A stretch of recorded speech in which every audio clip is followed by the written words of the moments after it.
صل على محمد وآل محمد.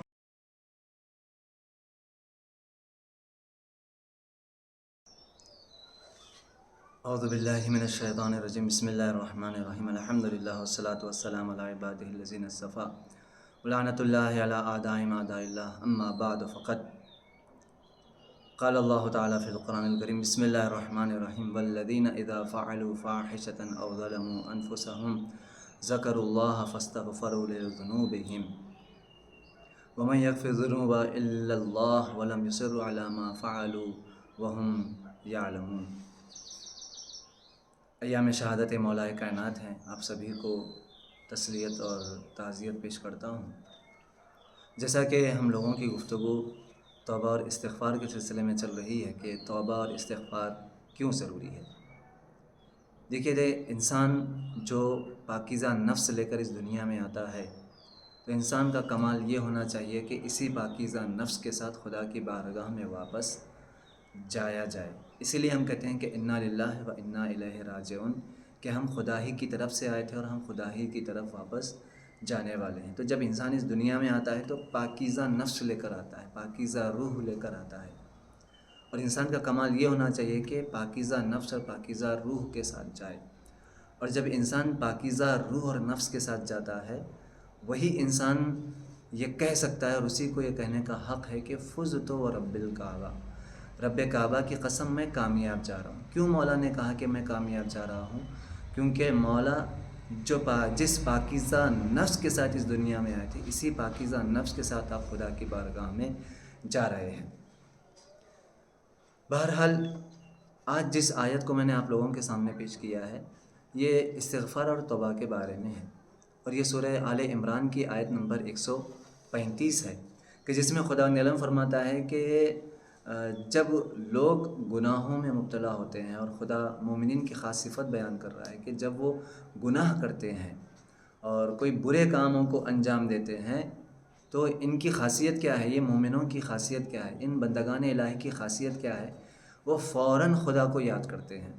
جب بھی وہ اپنے نفسوں پر ظلم کرتے ہیں، گناہ کے ذریعے سے کوئی برا کام، غلط کام کرتے ہیں، تو ان کی خاصیت یہ ہے کہ فوراً خدا کو یاد کرتے ہیں، یعنی شرمندہ ہوتے ہیں اپنے کاموں پر. ذکر اللہ، جب خدا کو یاد کرتے ہیں تو صرف خدا کو یاد نہیں کرتے، فاستغفروا لذنوبہم، اور اپنے گناہوں کی معافی طلب کرتے ہیں خدا کی بارگاہ میں. وَمَن يَغْفِرُ الذُّنُوبَ إِلَّا اللَّهُ، خدا بھی کہہ رہا ہے کہ پھر ان کے گناہوں کو اللہ کے علاوہ کون معاف کر سکتا ہے، یعنی خدا ان کے گناہوں کو معاف کرتا ہے، خدا کے علاوہ ان کے گناہوں کو کوئی معاف نہیں کر سکتا. لیکن یہاں پر ایک شرط بھی اللہ رکھ رہا ہے کہ وَلَمْ يُصِرُّوا عَلَى مَا فَعَلُوا وَهُمْ يَعْلَمُونَ. خدا کہنا چاہ رہا ہے کہ دیکھو میں ان مومنوں کے، ان بندگان الہی کے گناہوں کو اسی وقت معاف کرتا ہوں کہ جب یہ اپنے ان برے کاموں پر دوبارہ تکرار نہ کریں، دوبارہ ان برے کاموں کو انجام نہ دیں. وَلَمْ يُصِرُّوا عَلَى مَا فَعَلُوا وَهُمْ يَعْلَمُونَ، اپنے برے کاموں کو دوبارہ انجام نہ دیں. اولئک جزاؤہم، پھر آیت آگے بڑھتی ہے کہ خدا فرماتا ہے کہ اولئک جزاؤہم مغفرۃ من ربہم وجنات من تجری من تحتہا الانہار خالدین فیہا ونعم اجر العاملین، کہ ان کی جزا کے لیے اللہ نے مغفرت رکھی ہے، ان کی جزا میں اللہ نے جنت کی نہریں رکھی اور جنت رکھی ہے، اور خدا ان کے بہترین عمل دینے والا ہے.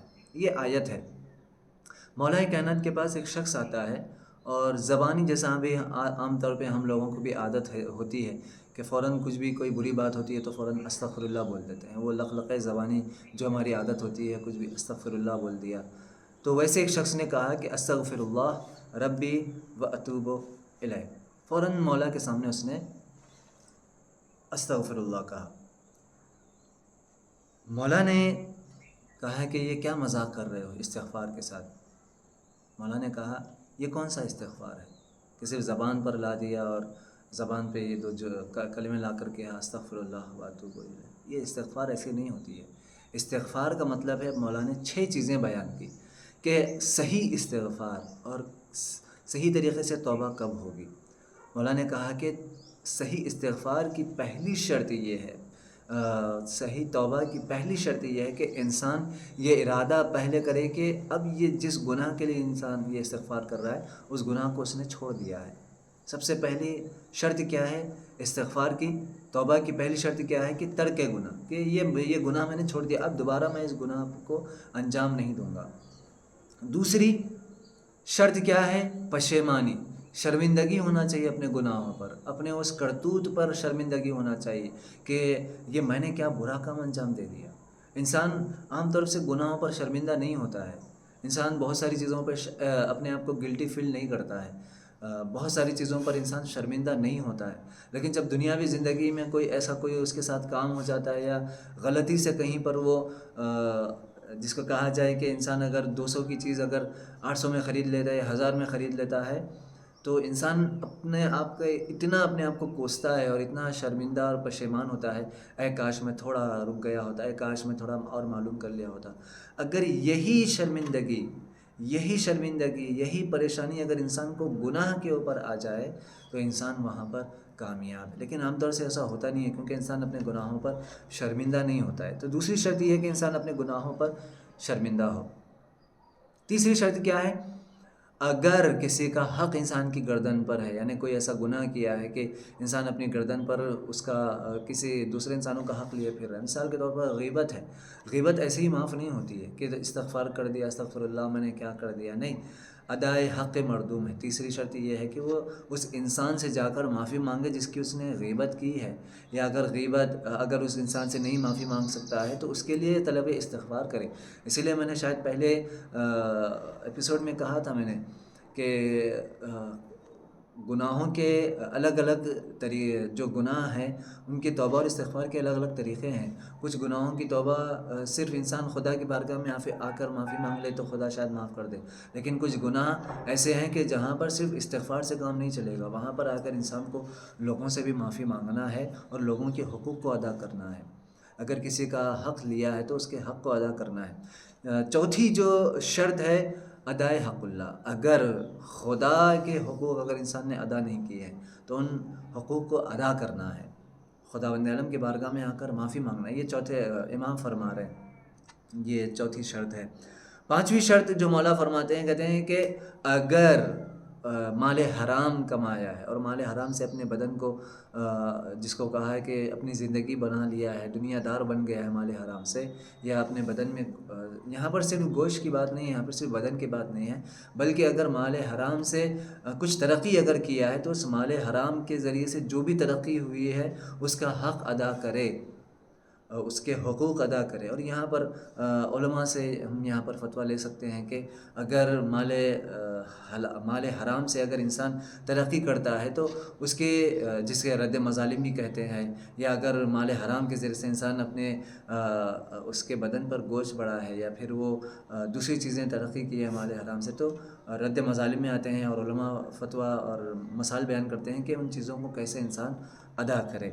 پانچویں شرط جو مولا فرماتے ہیں کہ جو سب سے اہم شرط ہے، سب سے بڑی شرط یہ ہے کہ جو لذت انسان نے گناہوں میں محسوس کی ہے، گناہ کرتے وقت جو لذت انسان نے محسوس کی ہے، پانچویں شرط یہ ہے کہ انسان اتنا اپنے آپ کو اطاعت اور بندگی میں گزارے، اپنے بدن کو اتنا تکلیف دے اطاعت الہی میں کہ انسان کو اس گناہ کی لذت انسان بھول جائے، یعنی اپنے بدن کو اطاعت الہی میں اتنا مجبور کر دے اطاعت الہی میں اور بندگی الہی میں کہ انسان اس گناہ کی لذت کو بھول جائے اور کہے کہ اے بدن دیکھ، تو گناہ کرتے وقت بڑی لذتیں تو نے محسوس کی، اب تو نماز کے ذریعے سے، اب تو تلاوت قرآن کے ذریعے سے، اب تو مناجات کے ذریعے سے اپنے بدن کو تکلیف میں ڈالے، اطاعت الہی میں تکلیف میں ڈالے۔ لہٰذا انبیاء علیہ الصلوۃ کے ہمارے پاس قصے ہیں کہ جہاں جناب آدم اس قدر گریہ کیے زمین پر آنے کے بعد کہ جناب آدم کے یہ جو گال پر جو گوشت تھا وہ گوشت گل چکا تھا، یا جناب داؤد کے بارے میں ہے کہ آپ اس قدر گریہ کرتے تھے کہ آپ کے ساتھ اطراف کے تمام چیزیں بھی آپ کے ساتھ گریہ کرتے تھے۔ تو یہ جو انبیاء علیہ الصلوۃ کے گریے کا جو طریقہ ہے کہ انسان اپنے بدن کو تکلیف میں ڈالے اطاعت الہی میں، تو یہ امام نے شرط بیان کی اور اس کے بعد مولا فرماتے ہیں کہ اگر یہ تو نے ان چیزوں کو اگر تو نے اپنایا ہے تب جا کر تو کہہ سکتا ہے ثم استغفر اللہ، تب جا کر تو خدا کی بارگاہ میں استغفار کر۔ تو یہ شرائط ہیں توبہ کی، یہ شرائط ہیں استغفار کے، کہ جب تک ان شرائط پر انسان عمل نہیں کرے گا انسان کی توبہ استغفار قبول ہونے والی نہیں ہے۔ اور لہٰذا سورہ آل عمران کی جو آیت نمبر 35 میں نے آپ لوگوں کے سامنے ارشاد فرمائی، تلاوت فرمائی کہ وَلَمْ يُصِرُّوا عَلَىٰ مَا فَعَلُوا وَهُمْ يَعْلَمُونَ، کہ استغفار کی پہلی شرط یہ ہونا چاہیے کہ انسان دوبارہ ان کاموں کو انجام نہ دے۔ ایام شہادت مولا کائنات ہے، مولا کائنات کے ان ایام میں شہادت کے ان ایام میں خدا عالم سے یہ دعا ہے کہ خدایا شبہ قدر میں ہمیں بہترین بندگی کرنے کی توفیق عنایت فرمائے اور ہماری توبہ اور استغفار کو قبول فرمائے۔ والسلام علیکم ورحمۃ اللہ وبرکاتہ۔